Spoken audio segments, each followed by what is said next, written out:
ঘূর্ণিঝড় রিমাল নিয়ে আরও জানাতে কুয়াকাটা থেকে যোগ দিচ্ছেন সহকর্মী আলামিন হোসেন।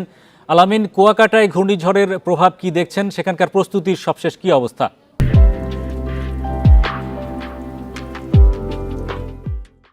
আমরা দুপুর 12টার সংবাদে যেমনটা দেখেছিলাম যে আশেপাশের এলাকাগুলো পানিতে প্লাবিত ছিল, অর্থাৎ তখন সমুদ্রে জোয়ার ছিল, তবে সমুদ্র উত্তাল ছিল। আর সেই পরিস্থিতি আসলে এখন রয়েছে। এখানে পানি না থাকলেও সমুদ্রে এখন ভাটা চলে এবং তীব্র বাতাস, দমকা বাতাসে আসলে আমরা এখানে দাঁড়াতে পারছি না। আমরা খুবই দুঃখিত যে দর্শকদের সেই দমকা বাতাসের যে চিত্র সেটি দেখাতে পারছি না। তবে সাগর যে উত্তাল রয়েছে সেটি আসলে আমরা কিছুটা হলেও আমাদের সহকর্মী আরিফুল ইসলাম জুয়েল তার ক্যামেরার মাধ্যমে আপনাদেরকে দেখানোর চেষ্টা করছেন।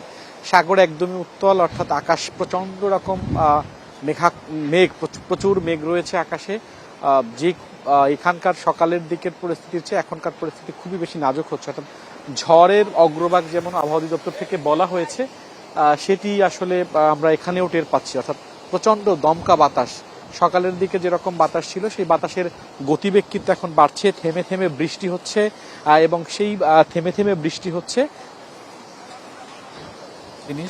বৃষ্টি হচ্ছে প্রচন্ড, যেমনটা বলছিলাম যে দমকা বাতাস। এবং এখানে এই আপনি যেই পরিস্থিতি দেখতে পাচ্ছেন, এখানে এখন যে জিও ব্যাগ, সেই জিও ব্যাগের আরো অন্তত 1 কিলোমিটার নিচের দিকে হচ্ছে বালিয়াড়ি, অর্থাৎ সৈকত, যেখানে পর্যটকরা গিয়ে চেয়ারে বসে থাকেন আর সেখানে নানান রকম ভ্রাম্যমান দোকান থাকে, সেগুলো আসলে এখান থেকে যাতে স্রোতের ত্রয়ে ভেসে যেতে না পারে সেগুলো তারা সরিয়ে নিয়েছেন। এবং এই যে জিও ব্যাগ, সেটিও আসলে কোথাও কোথাও স্রোতের তীব্রতা এত বেশি ছিল যে সেগুলো উপর থেকে ভেসে এখানে চলে এসেছে।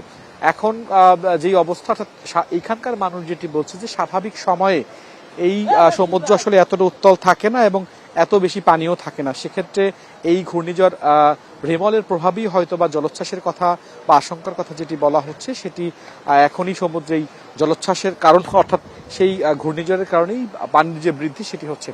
বাতাসে প্রচন্ড রকম শোষা আওয়াজ। তবে এখন পর্যন্ত এখানকার স্থানীয়দের জন্য যে আশ্রয় কেন্দ্রগুলো খোলা হয়েছে, 155টি হোটেল মোটেল যেগুলো রয়েছে কুয়াকাটাতে, তার একটিতেও আসলে এখানকার অধিবাসী যারা তারা যাননি।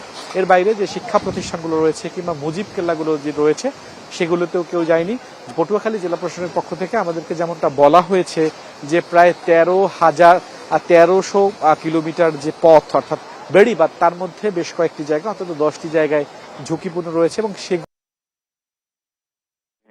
প্রবেশ করেছে কিনা সেই তথ্য আমাদের কাছে